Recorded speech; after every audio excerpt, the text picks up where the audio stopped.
नमस्कार, Ajit web TV देख रहे सभी दर्शकों का स्वागत है। मैं रोहिणी ओब्रॉय और आप देख रहे हैं खबरों के आईने से। इस वक्त स्टूडियो में हमारे साथ मौजूद हैं अजीत समाचार से न्यूज एडिटर विकास सचदेवा जी। विकास जी, मैं स्टूडियो में आपका बहुत बहुत स्वागत करती हूँ। धन्यवाद जी। तो आज के कार्यक्रम की शुरुआत हम अपने कुछ देश के कुछ खास मुद्दों से करेंगे। विकास जी, हम बात करेंगे कोरोना पर जी। जैसे कि काफ़ी ज़्यादा खबरें आ रही हैं कि कोरोना कभी उतार पे है, कभी चढ़ाव पर है जी। तो बताया जा रहा है कि जो कोरोना की थर्ड वेव, तीसरी लहर आने वाली है, वो अक्टूबर में जो उसकी ज़्यादा पीक पे अपने वो रहेगा। जी बिल्कुल। तो इसका जो ज़्यादातर असर है वो बच्चों और युवाओं पर पड़ सकता है। इसके बारे में आपका क्या कहना है? ऐसा है रोहिणी जी कि जैसा आपने कहा कि उतार चढ़ाव इसका चल रहा है कोरोना का, तो ये जो एक वायरस है ये है ही ऐसा कि इसका पता नहीं चलता कि कब एकदम से ये ठीक हो जाए, कब एकदम से कम हो जाए, लोगों को पकड़ में ले ले। बिल्कुल। कोविड जो है, कोविड का स्टार्टिंग 2019 में चाइना से हुआ। बिल्कुल। धीरे धीरे इसने पूरे दुनिया में अपना फैलाया, पैर पसारने शुरू किए। उसके बाद भारत में बहुत तेजी से ये बढ़ा। जिस तरीके से या जिस हिसाब से भारत की जनसंख्या है, उस जनसंख्या के हिसाब से बहुत से लोग, लाखों लोग इसकी पकड़ में आए। बिल्कुल बिल्कुल। हुआ क्या कि दूसरी वेव के लिए हम बिल्कुल भी तैयार नहीं थे। बिल्कुल। हम उसका अंदाजा भी नहीं लगा पा रहे थे कि पहली वेव जाने के बाद दूसरी वेव इतनी तेजी से और इतना रौद्र रूप लेकर आएगी कि दूसरी वेव में बहुत ही ज्यादा जानी नुकसान हुआ, बहुत जाने गई, बहुत ज्यादा गई। बिल्कुल। दूसरी वेव अब ठीक हुई थोड़ी सी, लेकिन उसके साथ क्या है कि जब दूसरी लहर के, पहली लहर या दूसरी लहर जब ठीक हुई तो लोग क्या हैं, वो थोड़े से निश्चिंत हो जाते हैं, थोड़े से खौफ खत्म हो गया उनका। उनमें थोड़ा सा ये भावना आ गई कि अब तो कोविड चला गया, अब कुछ नहीं होगा, वो प्रिकॉशंस लेनी बंद कर देते हैं। बिल्कुल सही है। लेकिन सरकार की ओर से ये लगातार हिदायतें दी जा रही हैं कि प्रिकॉशंस जो हैं वो लगातार जारी रखिए। अब विश्व स्वास्थ्य संगठन की ओर से ये कहा गया है कि कोविड जो है वो दोबारा से पैर पसार सकता है भारत में, और इसके लिए विश्व स्वास्थ्य संगठन ने एक बहुत बड़ी चेतावनी दी है। और वो चेतावनी ये है कि लोगों को इस वायरस के साथ ही रहना सीखना पड़ेगा, क्योंकि ये एक चिर लंबित, बहुत देर तक चलने वाली बीमारी है। इसको जल्दी से ना तो ठीक किया जा सकता है, ना ही इस पर पूर्ण रूप से काबू पाया जा सकता है। ये वैसे ही होगी जैसे डेंगू मलेरिया जैसे आम बीमारी, उनका नाम डेंगू मलेरिया तो देखिए, तो ये भी डेंगू मलेरिया भी बहुत लंबे समय तक चला, लेकिन आखिर उसकी मेडिसिन इजाद हुई, उसका आविष्कार हुआ, और उसके बाद है वो, मतलब अभी भी है, अभी भी फैलता है। डेंगू अभी भी है, मलेरिया है। उसी तरह से कोविड के लिए ये एक बहुत बड़ी चेतावनी है। और विश्व स्वास्थ्य संगठन की ओर से ये कहा गया है कि भारत में अक्टूबर में फिर से तीसरी लहर जो है अपने चरम पर हो सकती है, पीक पर हो सकती है। तो उसके लिए हमें पहले से तैयारी करके रखनी पड़ेगी, पहले से थोड़े से प्रिकॉशंस रखने पड़ेंगे, ताकि जिस तरीके से हमने दूसरी वेव में लाखों लोगों की जानें गंवाई हैं, उस तरीके से इसका असर फिर से दोबारा ना हो सके, खासकर बच्चों और युवाओं पर। बच्चों को बचाना हमारा सबसे पहला कर्तव्य है, बुजुर्गों को और बच्चों को बचाना, क्योंकि उनमें इम्यूनिटी जो है वो बहुत कम होती है। बुजुर्गों में इम्यूनिटी पावर बहुत कम होती है। तो उस वजह से अगर तीसरी वेव का सामना हम प्रिकॉशंस के साथ करेंगे तो हम उससे ज्यादा अच्छे तरीके से बच पाएंगे। बिल्कुल सही है विकास जी। तो इसी के साथ हम बात करते हैं कि पिछले दिनों में एक खबर आई थी कि कोरोना महामारी की वजह से जो डिजिटल कार्य है वे काफी ज्यादा, मतलब कि जिंदगी का अहम हिस्सा बन गया। बिल्कुल। हर कोई मतलब कि ऑन स्क्रीन ही होता है। बिल्कुल ठीक बात है। हाँ जी, तो खास बात तो ये है कि जो लोग ऑनलाइन पर ज़्यादा मतलब कि इस पर बैठते थे, ऑन स्क्रीन ज़्यादा बैठते थे, हाँ जी। उनका जो शारीरिक और मानसिक जो उनका दबाव उनके ज़्यादा मतलब कि स्वास्थ्य पर पड़ा है। जी जी। इसका ज़्यादा नुकसान भी है, कह लो हाँ कि इससे जी। जान तक भी जा बिल्कुल, सकती, बिल्कुल। क्योंकि उनको और तो काम नहीं था, लॉकडाउन की वजह से खाली घर पर बैठ के जी। तो ऑन स्क्रीन होते थे, तो उनकी ये मतलब कि अब तो उनकी आदत ही एक किस्म की पड़ चुकी है। बिल्कुल। तो इसके बारे में आपका क्या विचार है? कोविड की वजह से जहां असंख्य जानें गई हैं, जो लोग काम कर रहे हैं, जो बच्चे पढ़ रहे हैं, शिक्षक पढ़ा रहे हैं, उन सभी के लिए एक और बड़ी समस्या ये पैदा हो गई है कि उन सबको ऑनलाइन ये काम करने पड़ रहे हैं। कोविड के दौरान जब पूर्ण रूप से भारत में लॉकडाउन हुआ, सब जगह पे पूर्ण रूप से बंद हो गया, दफ्तर, कार्यालय सब कुछ बंद हो गए, दुकानें बंद हो गई, सारा सिस्टम बंद हो गया, तो उस वक्त सारा जो सिस्टम था वो चला ऑनलाइन पे। Work from home. बिल्कुल। वर्क फ्रॉम होम के दौरान क्या होता था, या तो लैपटॉप या मोबाइल या आईपैड, इस पर काम करने के अलावा और कोई चारा नहीं था, विकल्प नहीं था किसी के पास। बिल्कुल। उसी तरह से बच्चों की पढ़ाई का नुकसान ना हो, उनका एक साल खराब ना हो, उसके लिए स्कूल की तरफ से, स्कूलों और कॉलेजों की, यूनिवर्सिटियों की तरफ से जो पढ़ाई है वो भी ऑनलाइन करवाई गई। ऑनलाइन पढ़ाई में शिक्षकों ने भी सारा काम जो ऑनलाइन करवाया, बच्चों ने ऑनलाइन किया। इससे सभी जो एम्प्लॉयर्स हैं, काम करने वाले, या जो शिक्षक हैं या जो बच्चे हैं, इन सभी के शरीर पर शारीरिक रूप से, मानसिक रूप से बहुत ज्यादा प्रभाव पड़ा है। बिल्कुल।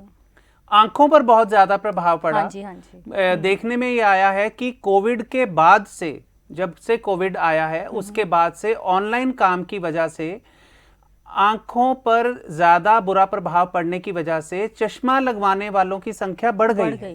ओहो, बिल्कुल। तो इसका जो ज्यादा प्रभाव देखिए, अब ऑनलाइन के दौरान जो लोग खाली हैं, जो दुकानदार हैं, जिनकी दुकानें बंद हो गई, बिल्कुल, वो खाली घर पे बैठे हैं, तो वो भी क्या करेंगे, सारा दिन फोन पकड़ेंगे, लैपटॉप पे कुछ गेम खेल ली, कुछ देख लिया, सारा दिन यही काम, या टीवी देख लिया।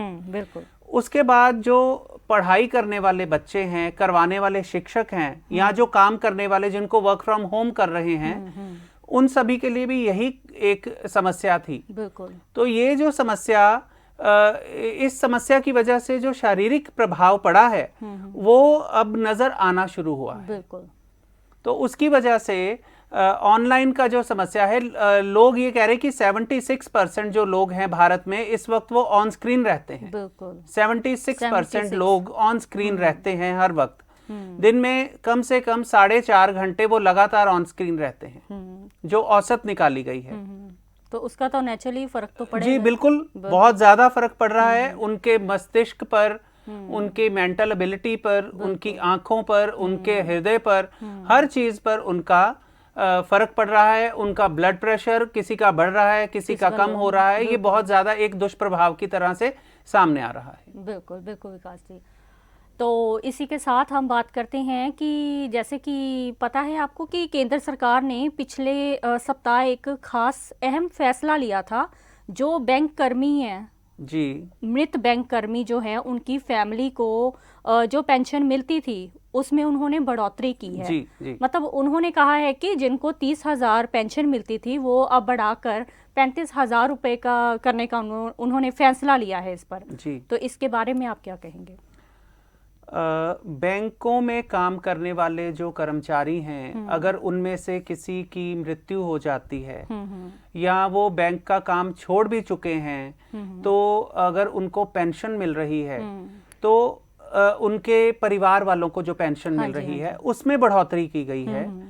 सरकार ने एम्प्लॉयर का जो बैंकों का जो शेयर है वो बढ़ाकर 30% बढ़ा दिया है, 30% तक कर दिया है, बढ़ाकर 30% कर दिया है।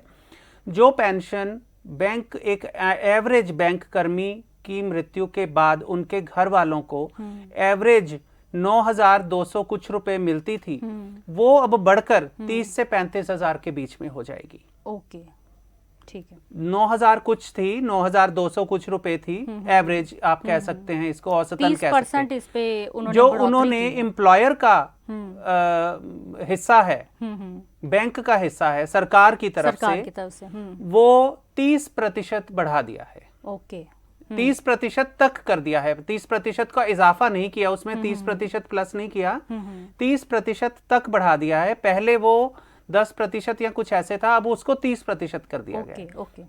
30% किस पे किया है?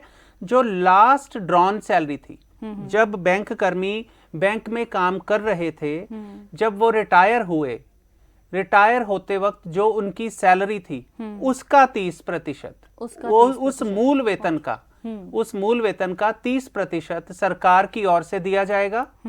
बाकी जो 10% है वो एम्प्लॉय का होगा अगर वो काम कर रहे हैं। ओके, अगर वो काम नहीं कर रहे तो वो उसमें 30%, वो 30% उनको उनके परिवार वालों को मिलेगा। ओके। तो ये एक बहुत अच्छा और बढ़िया फैसला है, मैं कहूँगा कि इसमें जो उनके परिवार वालों को बहुत ही अच्छे तरीके से एक सरकार ने उनकी सुध ली है, उनके बारे में सोचा है।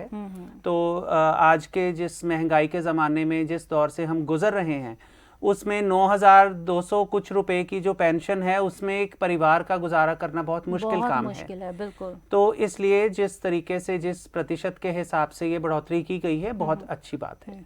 बिल्कुल विकास जी। तो अगले प्रश्न की ओर हम आते हैं कि अफगानिस्तान में हम सभी जानते हैं कि जैसे वहाँ के हालात जो हैं तालिबानियों के कारण बद से बदतर होते चले जा रहे हैं, दिन प्रतिदिन हो रहे हैं। बिल्कुल।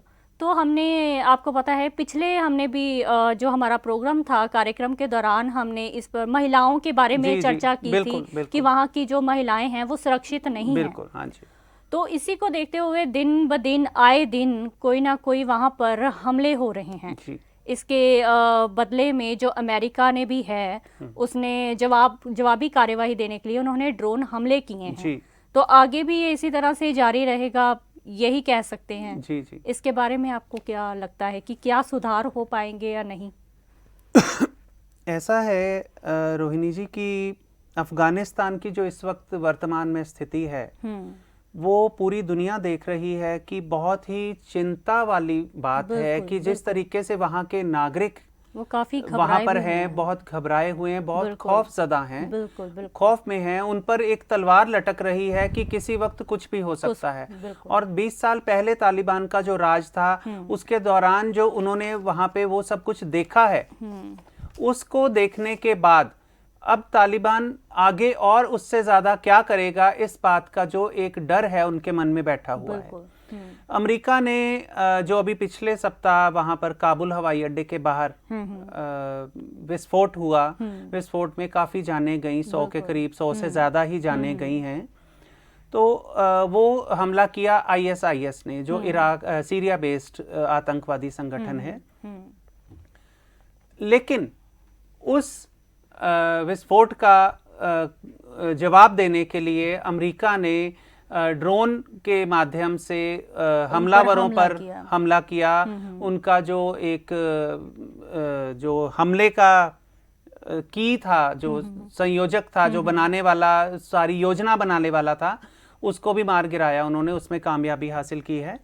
तो तालिबान का जो दिन ब दिन बढ़ता खौफ है, ये दुनिया के लिए एक चिंता का विषय बना हुआ है। और सबसे बड़ी जो चिंता की बात है वो ये कि तालिबान एक अफगानिस्तान में पूरी तरह से दुनिया से कट ऑफ होके बैठ गया है। दुनिया की तरफ से कुछ भी वहां पर नहीं जा रहा।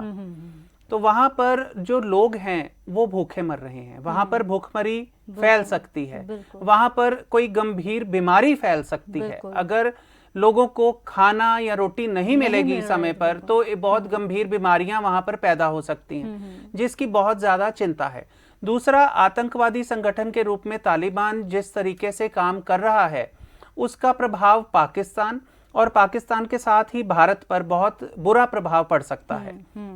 भारत के साथ अफगानिस्तान के जो रिश्ते हैं पहले ठीक रहे हैं जो पिछली सरकार के साथ, लेकिन अब भारत के साथ जो इन तालिबान के जो संबंध हैं वो ज्यादा अच्छे नहीं हो सकते, क्योंकि एक आतंकवादी संगठन के रूप में कार्य कर रहे हैं।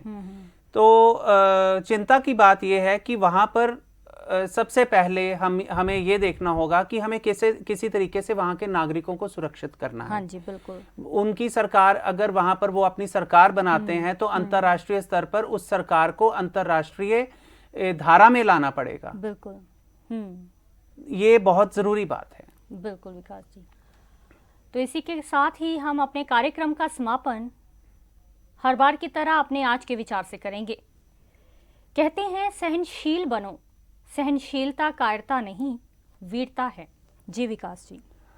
सहनशील का अर्थ है कि पेशेंस रखना। बिल्कुल।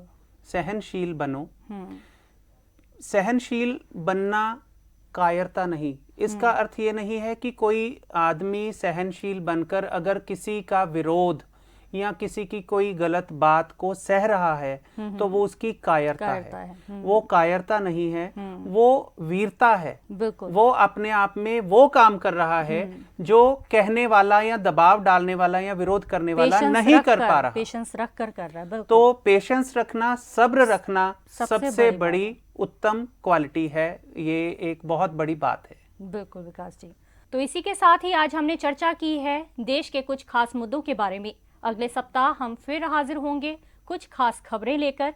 अजीत वेब टीवी देख रहे सभी दर्शक इसी तरह हमारे साथ जुड़े रहिए। अब हमें दीजिए इजाजत। नमस्कार।